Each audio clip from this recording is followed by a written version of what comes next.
Bienvenue dans Prophète de ton cœur. C'est la nouvelle rubrique du podcast Coran de ton cœur qui met à l'honneur l'homme qui, durant toute sa noble vie, nous a montré comment vivre le Coran dans tous les pans de notre vie.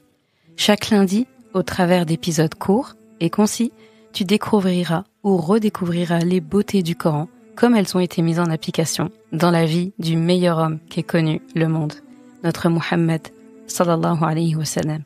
De quoi bien débuter ta semaine, comme s'il était avec toi, sallallahu alayhi wa sallam. Muhammad, khayru khalqillah, sallu ala rasulillah, habib al-Mustafa. Allah aime l'adorateur discret, pieux et indépendant des autres. Un hadith du prophète sallallahu alayhi wa sallam que tu trouveras dans le recueil Muslim. Là, aujourd'hui, j'ai envie de parler de l'obsession de la reconnaissance. D'être reconnu. Dans notre société, tout doit être vu et validé par les autres. Une bonne chose, un bon acte, il faut le filmer. Une réussite, il faut l'annoncer publiquement. Un moment spirituel intense, eh bien, il doit être partagé sur les réseaux, bien sûr. C'est triste. On vit une époque où le regard des autres est devenu limite une drogue. Je pense que c'est même, j'en dis même pas trop en disant ça. Une époque où l'adoration d'Allah subhanahu wa ta'ala est parfois mêlée à la quête de reconnaissance. Mais le prophète sallallahu alayhi wa sallam, il nous enseigne une vérité qui est très précieuse ici. Allah, il aime les cœurs sincères. Il aime beaucoup ceux qui agissent dans l'ombre. Ça veut pas dire que si t'es visible, c'est grave, hein. Sans chercher l'approbation des autres. C'est-à-dire, la condition, c'est de pas chercher l'approbation des autres. Que tu sois dans l'ombre ou exposé, dans les deux cas, tu dois regarder qu'est-ce que tu cherches en réalité. Et ce hadith, si on le zoome, on regarde, j'aime bien regarder les hadiths où les ayats est tiré comme ça des 3 choses, 4 choses, des choses en tout cas très marquantes, et des gros dossiers, et après il y a les sous-chapitres dans les dossiers. Et là, je vois 3 qualités spirituelles importantes en fait à avoir. 1, c'est la discrétion dans l'adoration. Et ne pas chercher en fait les éloges pour ses prières, son jeûne, sa générosité, ce qu'on a partagé, ce qu'on a fait, ce qu'on a dit, ce qu'on a transmis, etc. Être capable d'aimer Allah subhanahu wa ta'ala même quand personne nous voit. C'est ça l'iman. C'est ça l'iman. C'est croire en Allah en sachant qu'il te voit, que toi tu ne le vois pas. Très important. 2, la piété sincère. Et là, le mot sincère prend tout son sens ici. Faire le bien uniquement pour plaire à Allah. Uniquement. Uniquement. C'est un level, hein, mais c'est atteignable. La preuve, c'est ce qui nous est demandé. On le fait pour Allah et pas pour récolter des likes, des félicitations, des applaudissements, des badges, que sais-je. Se rappeler que la vraie relation avec Allah, ça se construit dans l'intimité. Tu vas voir que les prophètes, les grandes choses qu'ils ont eues dans leur vie, dans leur mission, c'était toujours dans l'intimité. C'est dans l'intimité que se construisent les grandes choses. Et après, ils exposent ça au monde, aux gens. Et ils s'imprègnent d'abord dans l'intimité, et après, ils se permettent de donner des conseils. Là, je sais plus aujourd'hui où est l'intimité, vu que ce qu'on est censé faire en intimité et apprendre, on apprend aux yeux de tout le monde, devant tout le monde, et en plus on attend la validation des gens. On a vraiment l'impression d'un petit enfant qui attend la validation de ses parents. L'enfant, c'est normal qu'il soit comme ça. C'est normal. Mais un adulte grand, majeur comme ça, c'est pas possible en fait d'attendre les oui, les hurrahs et les validations des gens, c'est pas possible. Et en 3, je dirais l'indépendance. Ne pas être dépendant des gens pour se sentir valide ou accompli. Attention, quand on parle de dépendance ou indépendance, ici, c'est pas dans le sens j'ai besoin de personne. Non. Tu comprends ce que je suis en train de dire ici, c'est ne pas être dépendant des gens pour se sentir valide ou se sentir accompli ou se sentir être quelqu'un. C'est vivre sans chercher sans cesse leur approbation. C'est une vie qui est vraiment...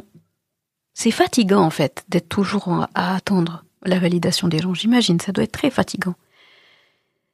Notre société actuelle, parce que là, il y a des choses à dire. L'ère des réseaux sociaux.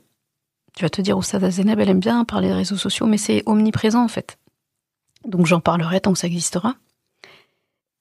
Tout doit être visible.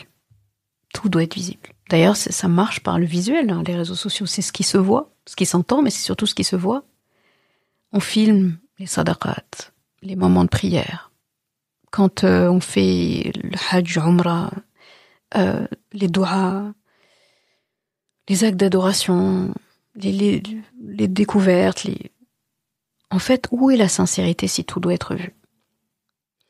L'influence religieuse peut devenir aussi, attention, une quête de validation et de chiffres. Alors qu'Allah subhanahu wa ta'ala, il regarde le cœur et pas les statistiques. Les statistiques, c'est lui qui les a, c'est lui qui les crée. De ça, ce qu'on voit ici, c'est de l'être humain, ils sont caduques. Pourquoi dépendre des gens pour être heureux? Attendre des compliments pour se sentir bien dans sa foi, c'est un piège. Les gens changent et leur avis aussi. Mais Allah, lui, ne change pas. Il est permanent, il est éternel. Hayyun la yamut. Il est vivant et ne meurt jamais. Il y a un vrai danger dans le regard des autres. Prier bien quand on est en groupe, mais seule la prière elle est négligée, c'est un problème.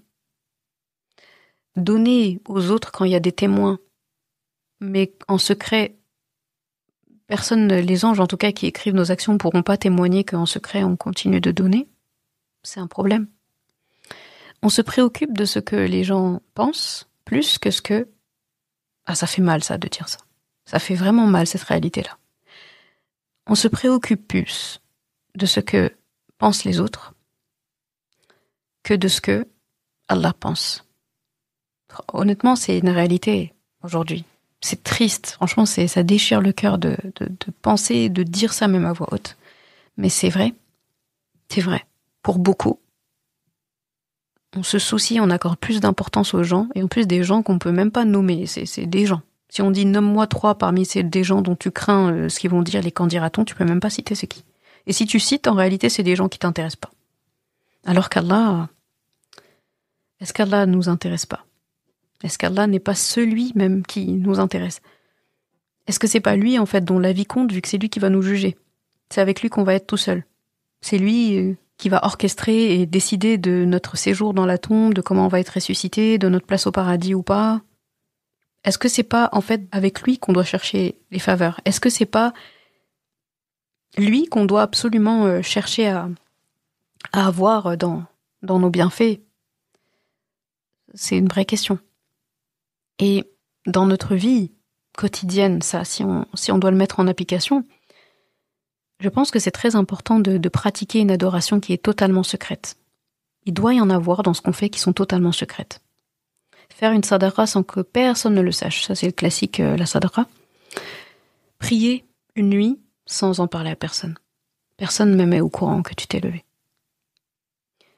Apprendre une sourate sans chercher de reconnaissance. On n'est pas obligé de crier sur tous les toits qu'on a appris telle sourate. Ensuite, je dirais de se détacher du regard des autres, parce que c'est une vraie prison, ça. Avant chaque action, prendre le temps de se poser cette question-là. Si personne ne me voyait, est-ce que je ferais ce que je veux faire là quand même?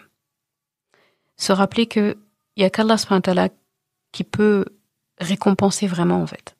Pas les gens. Les gens, ils donneront des récompenses parfois, mais déjà, la récompense qu'ils donnent, c'est parce qu'Allah leur a permis.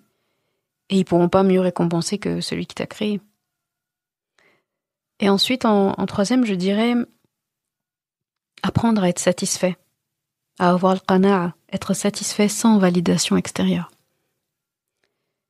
Il faut la validation d'Allah. Et la validation d'Allah, elle est intérieure. Elle n'est pas extérieure. Il faut pas attendre que les autres reconnaissent nos efforts pour être en paix, pour vivre cette sakina. Il faut être autonome spirituellement, autonome émotionnellement. Regarde aujourd'hui, qu'est-ce qu'on dit? Dépendance affective. Et il faut être indépendant sur le plan affectif, sur le plan émotionnel. On ne peut pas être dépendant. On peut être dépendant d'Allah pour tout. Il faut même être dépendant d'Allah pour tout. Pas pour les gens. On ne dépend pas des gens pour notre akhira, pour notre iman, pour notre spiritualité, notre notre cœur. Non. Il n'y a pas de dépendance là. Faut pas s'en inventer. Il n'y en a pas. Il y a d'autres dépendances, ça c'est sûr. Allah nous a créés interdépendants dans ce monde. Sinon, on aurait chacun une planète à notre nom. Et on serait tout seul dessus. Mais là, il nous a mis tous ensemble dans la même planète. Toute la descendance de Papa Adam alayhi salam sur la même planète. C'est parce qu'il y a quelque chose à faire entre nous.